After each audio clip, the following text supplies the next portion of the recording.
নাফসিন যায়কাতুল মাউত। মৃত্যুর পর আমাদের সাথে কিছুই যাবে না, যাবে শুধু এই সামনের বাস। কয়টা বাস আর এটা চাপি না কি কয়টা রে ভ্যানের উপরে।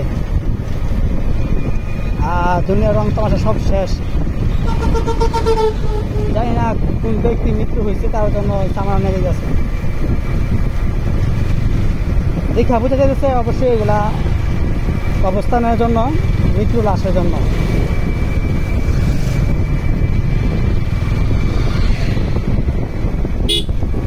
আল্লাহ হালাল কামাই করাই আমাদের দিয়ে, আরাম কামাই যেন না করি। আল্লাহ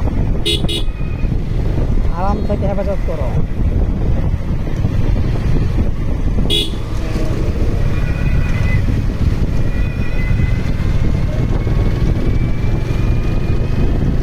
ও বড় ভাই, কোনো ভাই কি মারা গেছে নাকি? কোনো ব্যক্তি মারা গেছে নাকি? আচ্ছা আচ্ছা, ঠিক আছে, যান যান, আপনি যান। না না, পিছিয়ে থাকুন না, যাক না।